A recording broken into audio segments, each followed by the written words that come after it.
골로새서는 바울이 로마 감옥에 있으면서 골로새 교회 성도들에게 쓴 옥중 서신입니다. 골로새 교회는 에바브라에 의해서 개척되었습니다. 그는 아마도 에베소에서 복음을 듣고 골로새에 복음을 전파한 것 같습니다. 바울은 에바브라를 통해 그리스도의 신실한 일꾼이라고 부르고 있습니다. 하나님은 신실한 에바브라를 통해 골로새 지방에 한 교회가 탄생하게 하셨습니다. 얼마나 감사한 일입니까?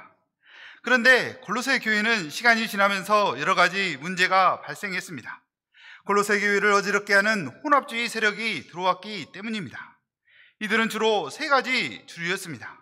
영지주의, 유대 율법주의, 천사 숭배 사상입니다.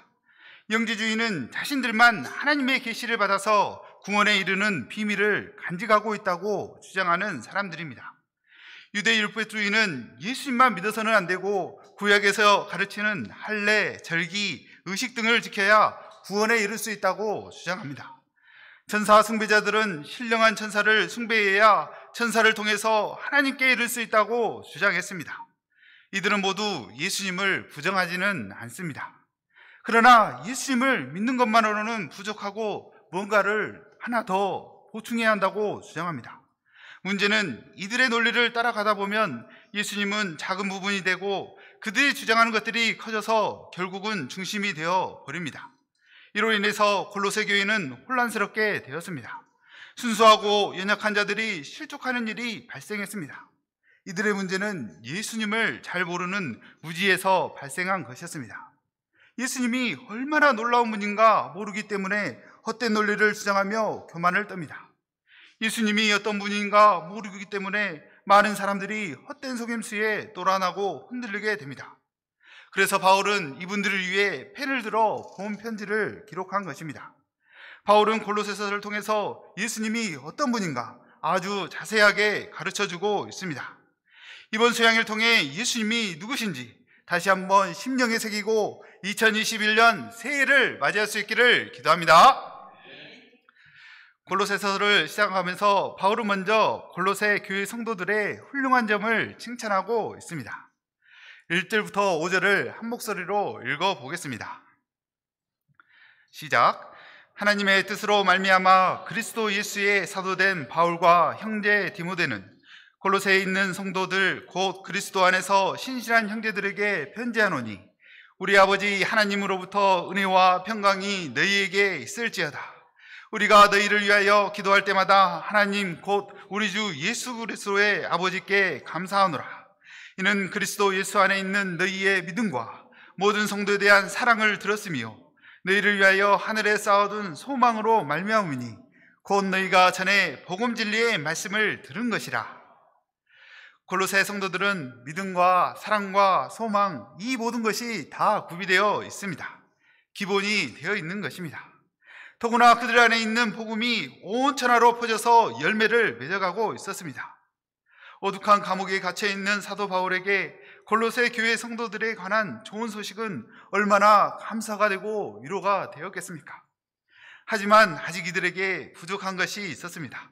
그래서 바울은 이들을 위해 기도를 하고 있습니다. 9절을 다 함께 읽어보겠습니다. 시작. 이로써 우리도 듣던 날부터 너희를 위하여 기도하기를 그치지 아니하고 구하노니 너희로 하여금 모든 신령한 지혜와 총명에 하나님의 뜻을 아는 것으로 채우게 하시고. 바울은 그들이 하나님의 뜻을 아는 것으로 가득 채워지기를 원했습니다. 여기서 하나님의 뜻은 무엇일까요?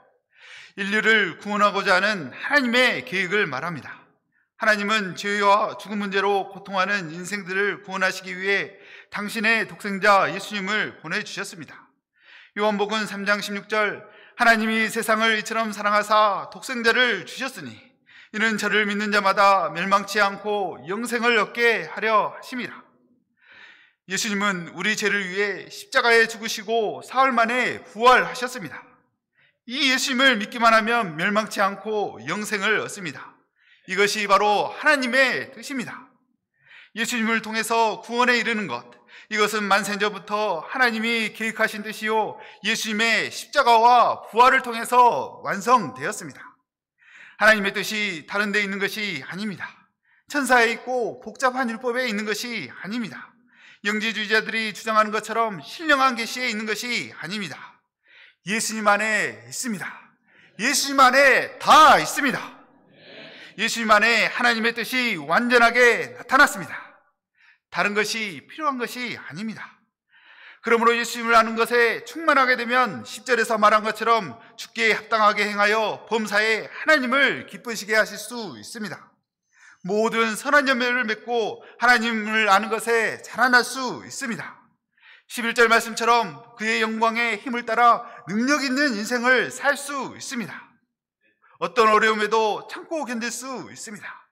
12절 말씀처럼 빛 가운데서 장차 누리게 될 하나님 나라를 소망하며 살아갈 수 있습니다. 그런데 무슨 문제가 이렇게 많이 발생하는 겁니까? 모든 문제가 예수님을 제대로 알지 못하는 데서 발생하게 됩니다. 그러므로 우리는 어찌해든지 예수님을 잘 알아야 하겠습니다. 호세아 6장 3절에 우리가 여호와를 알자, 힘써 여호와를 알자고 말했습니다. 이사야 11장 9절에 물이 바다 덮음같이 여호와를 아는 지식이 세상에 충만할 것임이라 했습니다. 우리가 힘써 예수님을 알고 물이 바다 덮음같이 예수님을 아는 지식으로 가득 찰 때 부족함이 없는 인생을 살 수 있습니다. 우리가 예수님을 아는 것은 예수님에 대한 지식과 정보를 아는 것이 아닙니다. 피상적으로 이론적으로 아는 것이 아닙니다. 예수님을 아는 것은 인격적으로 깊이 만나고 교제하는 것입니다. 결국 예수님과 하나 되는 것, 연합하는 것을 말씀합니다. 그럴 때 나를 향한 주님의 사랑이 얼마나 고맙고 귀한 것인지 깨닫고 날이 갈수록 깊어집니다. 나 같은 자를 감당해 주시고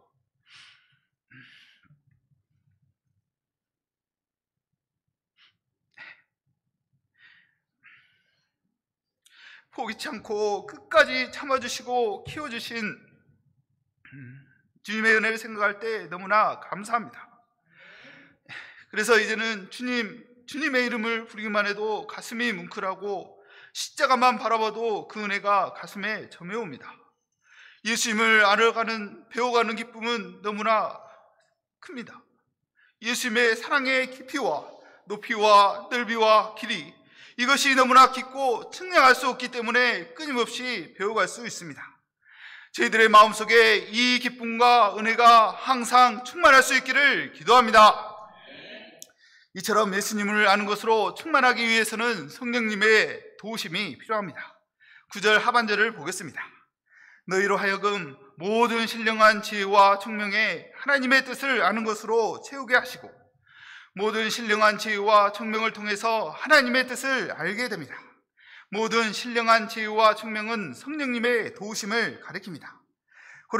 고린도전서 2장 10절에 오직 하나님이 성령으로 이것을 우리에게 보이셨으니 성령은 모든 것 곧 하나님의 깊은 것까지도 통달하시니라 했습니다. 하나님의 깊은 세계는 오직 성령님의 도우심을 통해서만 알 수 있습니다. 그래서 바울은 골로새 성도들을 위해 간절히 기도했습니다. 성령의 지혜와 총명으로 말미암아 하나님의 뜻을 깨달아 알도록 기도했습니다. 하나님이 뜻이 되시는 예수님을 알되 풍성하게 깊이 있게 알도록 기도했습니다. 저희들도 이 하나님을 아는 지식에 더욱더 충만할 수 있기를 기도합니다. 바울은 이제 본격적으로 예수님이 어떠한 분이신가 소개하고 있습니다. 예수님은 어떠한 분이십니까? 첫째로 예수님은 우리를 어둠에서 건져 빛으로 옮기시는 신적인 권세가 있는 분이십니다. 13, 14절을 읽어보겠습니다. 시작. 그가 우리를 흑암의 권세에서 건져내사 그의 사랑의 아들의 나라로 옮기셨으니 그 아들 안에서 우리가 속량 곧 죄사함을 얻었도다. 예수님은 말로만 하나님의 아들 구원자라고 하시지 않았습니다. 예수님에게는 흑암의 권세에 있는 자들을 빛의 세계 하나님의 나라로 옮겨넣는 놀라운 권세가 있으십니다. 이 권세는 신적인 권세요 영적인 권세입니다. 6,000마리나 되는 떼귀신에 들려 흑암이 가득한 무덤 속에 살던 거라사 광인을 누가 빛의 세계로 인도할 수 있겠습니까? 예수님만이 하실 수 있습니다. 연애 귀신에 사로잡혀 형제들을 병들이던 사마리아 여인을 누가 열정적인 복음 전자로 변화시킬 수 있겠습니까? 예수님만이 하실 수 있습니다. 당자 어거스틴을 성자 어거스틴으로, 피도 눈물도 없는 노예상인 존 뉴턴을 어메이징 그레이스의 작사자로, 사랑의 사도로 변화시킬 수 있는 분은 오직 예수님밖에 안 계십니다. 예수님은 우리의 삶을 근본적으로 바꾸어 주십니다. 소속이 달라지게 하십니다. 삶의 영역이 달라지게 하십니다. 영지주의자들이 주장하는 것처럼 무슨 신비한 계시를 받아서 사람이 달라지는 것이 아닙니다. 율법을 완벽히 지킨다고 그렇게 되는 것이 아닙니다. 천사를 만난다고 사람이 달라지지 않습니다. 14절 말씀처럼 그 아들 안에서 우리가 속량 곧 죄사함을 얻었도다. 예수님이 내 대신 십자가에 피 흘려 죽으심으로 내 죄값을 대신 지불해 주셨기 때문에 우리가 변화될 수 있습니다. 우리를 속량하사 과거 처의 노예로 살았던 우리를 하나님의 자녀로 변화시켜 주신 주님의 은혜를 감사 찬양을 드립니다. 둘째로 예수님은 만물의 으뜸이 되십니다. 15절 17절을 다 함께 읽겠습니다. 시작. 그는 보이지 아니하는 하나님의 형상이시요 모든 피조물보다 먼저 나신 이시니 만물이 그에게서 창조되되 하늘과 땅에서 보이는 것들과 보이지 않는 것들과 혹은 왕권들이나 주권들이나 통치자들이나 권세자들이나 만물이 다 그로 말미암고 그를 위하여 창조되었고 또한 그가 만물보다 먼저 계시고 만물이 그 안에 함께 섰느니라. 당시에 많은 사람들이 예수님의 출신과 능력을 무시했습니다. 예수님은 갈릴리 지방의 가난한 목수의 아들로 태어난 평범한 인간이요, 그런 사람이라고 생각했습니다. 젊은 나이에 뭔가 큰 일을 해보고자 하다가 십자가에 처형된 불쌍한 청년으로 인식되었습니다. 그러나 예수님은 본래 그러한 분이 아니십니다. 예수님은 삼위일체 하나님으로서 본체가 하나님이십니다. 보이지 않는 하나님의 인간의 형상을 입고 오신 분이십니다. 예수님은 본체가 하나님으로서 모든 만물, 눈에 보이는 물질 세계와 눈에 보이지 않는 영적 세계를 다 예수님이 창조하셨습니다. 천사 숭배자들이 천사를 사랑하는데 그 천사도 예수님에 의해서 창조된 피조물에 불과합니다. 지금도 모든 만물이 다 예수님의 통치권 아래에 있습니다. 그래서 무섭게 몰아치던 바람과 바다도 예수님의 말씀 한마디에 잔잔케 되었습니다. 귀신들도 예수님 앞에서는 벌벌 떨었습니다. 18절을 한번 다 함께 읽어보겠습니다. 시작. 그는 몸인 교회의 머리시라. 그가 근본이시요 죽은 자들 가운데서 먼저 나신 이시니 이는 친히 만물의 으뜸이 되려 하심이요. 예수님은 교회의 머리로서 교회를 탄생케 하신 분입니다. 예수님은 만물을 있게 하신 창조주요 뿌리가 되십니다. 근본이 되십니다. 그리고 죽은 자 가운데서 가장 먼저 일어나신 부활의 주님이 되십니다. 창조와 부활을 이루신 분, 이 예수님이야말로 알파요 오메가가 되십니다. 처음이요 끝이 되십니다. 세상에 그 어떤 영웅이 태초부터 있었습니까? 누가 죽은 자 가운데 다시 일어났습니까? 어떤 탁월한 철학자가, 종교 창시자가 죽음을 이기고 부활했습니까? 없습니다. 오직 예수님만이 만물을 창조하시고 죄 문제를 해결하시고 죽음까지 정복하신 예수님만이 만물의 으뜸이 되십니다. 으뜸이란 비교할 수 없는 탁월성을 가리킵니다. 세상 그 무엇이 그 누가 감히 예수님과 비교할 수 있겠습니까? 당시에 골로새 교회에 들어온 이단들은 예수님의 권세와 능력에 대해서 평가절하하고 예수님만 믿는 것 가지고는 부족하다고 주장했습니다. 그러나 바울은 어떻게 말합니까? 19절을 다시 한번 같이 읽어보겠습니다. 시작. 아버지께서는 모든 충만으로 예수 안에 거하게 하시고, 하나님은 그 누구에게도 권세와 능력을 주신 적이 없습니다. 모든 충만으로 예수님 안에 거하게 하시고 모든 권세와 능력을 예수님 한 분에게 쏟아 부어 주셨습니다. 그러므로 괜히 다른 곳에 기웃거리거나 한눈 팔 필요가 없습니다. 예수님 안에 가면 모든 것이 다 있기 때문입니다. 예수님은 만물의 으뜸이 되십니다. In Jesus all, Jesus everything. 예수님이 최고요, 베스트 오브 베스트가 되시기 때문에 다른 곳에 기웃거릴 필요가 없습니다. 오늘날에도 예수님으로 만족하지 못하고 다른 곳으로 찾고자 하는 사람들이 많습니다. 요즘에는 물질과 돈이 최우선이 됩니다. 오죽했으면 조물주 위에 건물주라는 말이 생겨났겠습니까? 사실 도 문제는 실제적으로 다가옵니다. 코로나로 인하여 휴업, 폐업을 하게 되니 도 문제는 이제는 생존 문제까지 되어서 헷갈립니다. 신자들도 예수님을 안 믿는 것이 아닙니다. 다만 다른 것을 더합니다. 예수님과 돈, 예수님과 쾌락 등 다른 것을 더합니다. 믿음을 부정하지는 않지만 나중에는 예수님이 쏙 빠지게 됩니다. 당장은 돈이 좋아 보이고 성공이 나아 보입니다. 그러나 결국에는 예수님을 잃어버리게 만드는 사단의 전략입니다.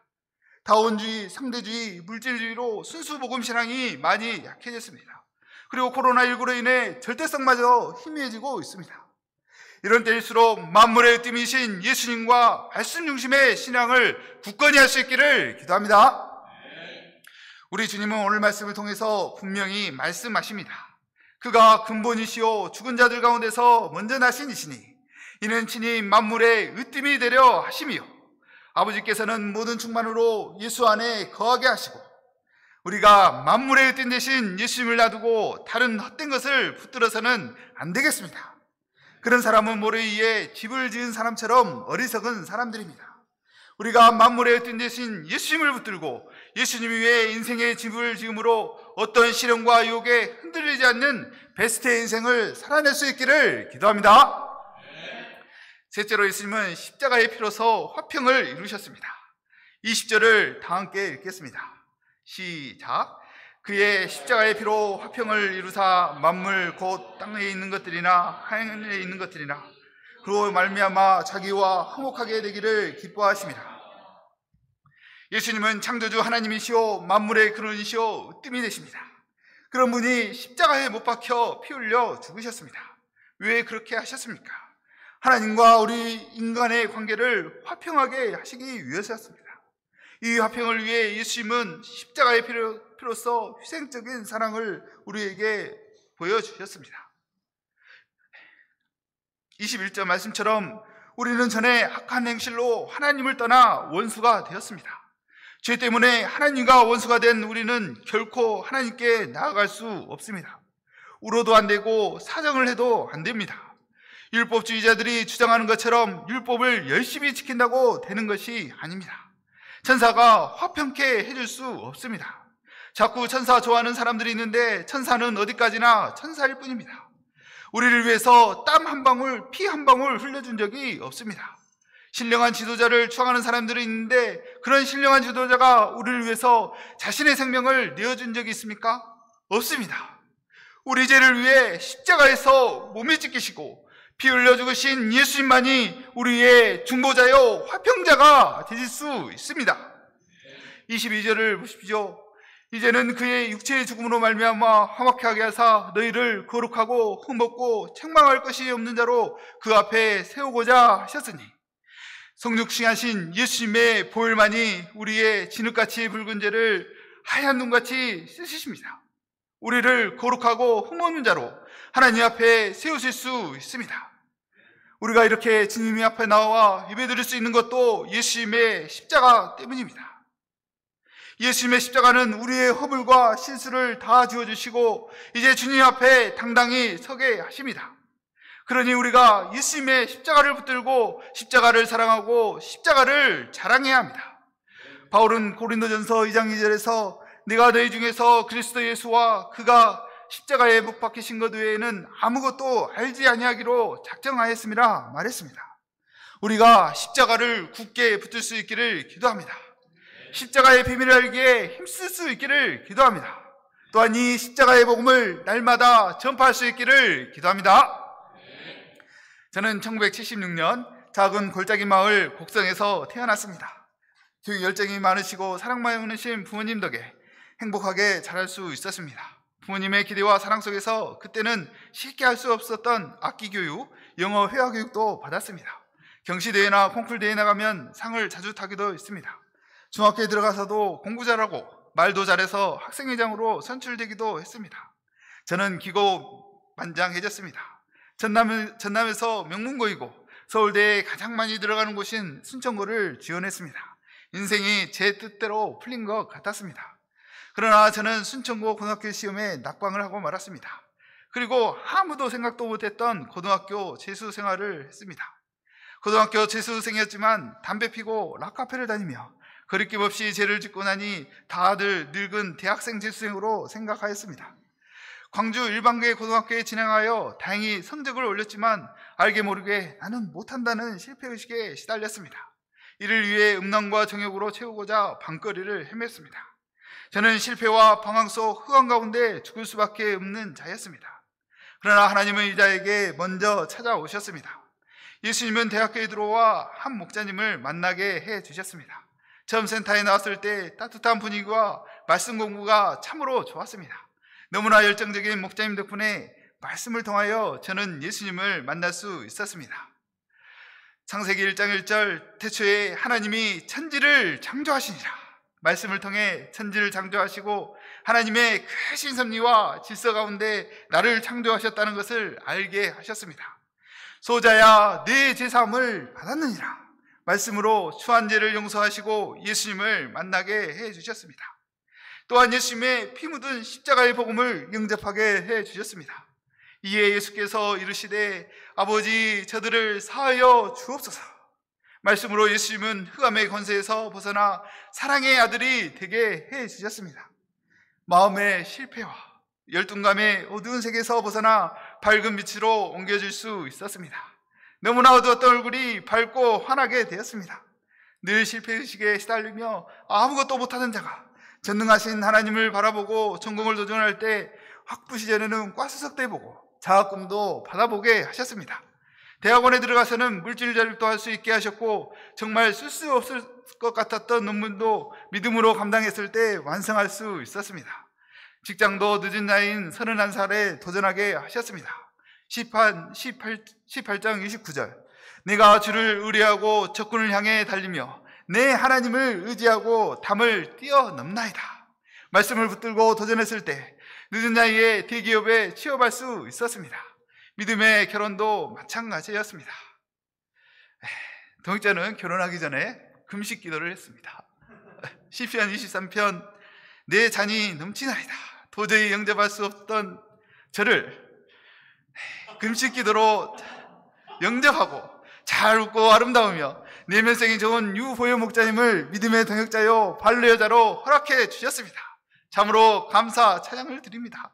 귀여운 유아 유신이 두 자녀도 허락해 주셨습니다. 이 모든 것이 흑암의 권세에서 사랑의 아들의 나라로 옮겨주신 예수님 덕분입니다. 우리 예수님께 감사와 찬양을 돌려드립니다. 그러나 저는 직장생활에서 하면서 예수님이 만물의 으뜸 되심을 알면서도 다른 것으로 으뜸을 삼고자 했습니다. 세상 질세가 돈이, 쾌락이 다른 것이 으뜸이 되었습니다. 회사에 들어가 성공을 바랬습니다. 밤이 늦도록 일을 하였습니다. 인맥을 쌓아야 한다고 생각을 하고 직장 상사들에게 아부를 하고 술자리를 같이 하였습니다. 더 돈을 벌고 싶어 주식과 부동산을 기웃거렸습니다. 개인의 건강도 챙겨야 한다며 운동과 취미에도 바쁜 중에도 투자했습니다. 코로나19로 받은 재난지원금으로 고가의 탁구용품을 구입했습니다. 유튜브를 보며 탁구 기술을 연구하고 하루에 한 번씩 라켓을 잡고 공의 감각을 익혔습니다. 이렇게 살다 보니 예수님의 복음과 사명은 언제나 뒷전이었습니다. 파트 모임은 1년에 몇 번 참석하는 연례 행사가 되었습니다. 탁구 기술은 시간을 들여 연구하는데 한 말씀을 붙들기 위해 교회에서 하는 말씀 필사와 암송을 하는데 저는 관심도 두지 않았습니다. 예배를 어떻게든 살리기 위해 비대면 예배, 온라인 기도 모임을 하며 모이기에 힘쓰지만 저는 자주 접속하지 않았습니다. 사명에 수동적이었습니다. 죄에 대해서도 마찬가지였습니다. 적당히 투쟁하였습니다. 하나님을 사랑하는 것도 아니고 죄를 미워하는 것도 아니었습니다. 제가 이처럼 예수님을 으뜸이요 포스트로 하지 않았을 때 어떻게 되었습니까? 세상 것에 치여 지치고 피곤한 인생을 살았습니다. 예수님과 멀어져 있고 영적으로 녹슬고 스피릿을 잃어 절벽 앞에 아슬아슬하게 서 있었습니다. 세상 술 모임에 밤늦게 술 취해 있고 스마트폰으로 야동이나 쳐다보는 비참한 자가 되었습니다. 일도 열정적으로 하지 않고 수동적으로 하고 적당히 회피하고자 했을 때 직장 동료들과 관계가 틀어졌습니다. 소통이 잘 안 되며 일을 같이 안 하고자 했습니다. 이로 인하여 저는 회사에서 나이가 차고 일에 열정이 없다는 이유로 공고사직 대상자가 되었습니다. 하나님께서는 저의 제 문제를 정확하고 철저하게 드러내셨습니다. 하나님께서는 계시록 말씀처럼 저의 적당주의와 이기적인 모습에 토하고 내치셨습니다. 저는 영적인 생활에서도 실패하고 직장 생활에서도 실패하고 있었습니다. 참으로 영육간에 별 볼 일 없는 자였습니다. 저는 이번 메시지를 준비를 통해서 제 삶의 우선순위와 질서를 돌아보고 회개하도록 하셨습니다. 지난 일주일 동안 휴가를 내고 교회 4층에 머물며 메시지를 준비했습니다. 그런데 5일 동안 소감 반 페이지도 쓸 수 없었습니다. 영적으로 꽉 막혀 있었습니다. 니에모 목자님의 인격적인 말씀 공부도 책망으로도 잘 깨닫지 못했습니다. 예수님 앞에 나갈 수가 없었습니다.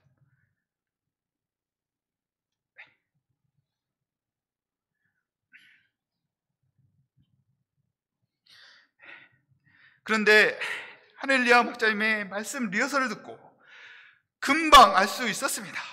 하넬리아 목자님의 메시지는 원샷 원패스였습니다. 목자님이 말씀에 사로잡혀 말씀을 암송하고 필사하고 살았을 때 말씀이 영적으로만 영향을 주는 것이 아니었습니다. 현실에도 실제적으로도 강력하게 역사하심을 볼 수 있었습니다. 하넬리아 목자님이 성경 말씀으로 감동되어 살아낸 인생이 그 어느 메시지보다 강력하였습니다. 회개할 수밖에 없었습니다. 저는 전적으로 으뜸이신 예수님과 복음에 헌신하지 못하고 머리도 나쁘면서 계산하고 이기적인 저의 모습을 애통히 회개해야 했습니다. 구원자 되시고 십자가에 달리시고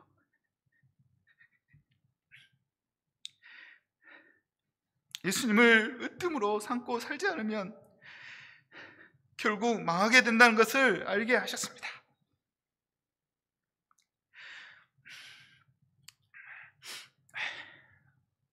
그러나 지금 이 시기에 하나님께서 태클을 거시고 으뜸 되신 예수님을 만나도록 한 것에 참으로 감사하였습니다.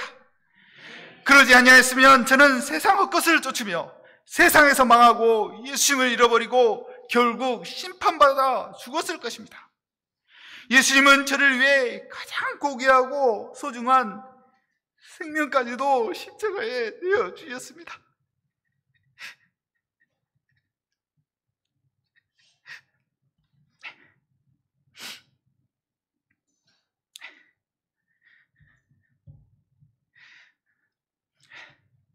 제가 예수님을 으뜸으로 생각하면 예수님도 저를 존귀하게 하실 것입니다. 제가 먼저 그의 나라와 그의 의를 구하는 인생을 살 수 있기를 기도합니다. 말씀과 주와 복음에 생명을 걸 수 있기를 기도합니다. 그리하면 하나님께서 직장과 가족과 자녀 문제도 앞서 나가시며 해결해 주시리라 믿습니다. 제가 하나님의 뜻을 알 수 있기에 말씀을 위해 양식 말씀을 365일 투쟁하겠습니다. 올해 시작되는 JBF 역사에 나베드로 윤요사 목자님과 합심하여 앞장서서 JBF 역사를 감당하겠습니다. 또한 예수님이 저에게 보여주신 라이프 기빙 스피릿으로 함량을 도전하고 돕겠습니다. 이를 통해 만물의 으뜸 되신 예수님을 얻고 복음 역사를 힘있게 감당할 수 있기를 기도합니다. 만물의 으뜸 되신 예수님께서 제 인생 가운데 찾아오신 은혜를 다시 한번 할렐루야 감사 찬양을 돌려드립니다. 결론적으로 예수님은 어떠한 분이십니까? 예수님은 만물의 으뜸이 되십니다. 예수님은 모든 사람에게 모든 것이 되시고 모든 것 중에서 최고가 되십니다. 우리가 이 예수님을 내 인생의 모든 것 만물의 으뜸으로 굳게 믿고 살면 고난과 유혹의 세력에도 흔들리지 않습니다. 예수님 때문에 내 인생도 으뜸이 될 것이요 최고로 값지고 거룩하고 가장 행복하고 기쁨이 충만한 인생을 살 수 있습니다. 우리가 헛된 것에 한눈 팔지 말고 만물의 으뜸 되신 예수님을 더욱 사랑하고 그 예수님을 아는 것으로 충만해서 더 깊어질 수 있기를 기도합니다.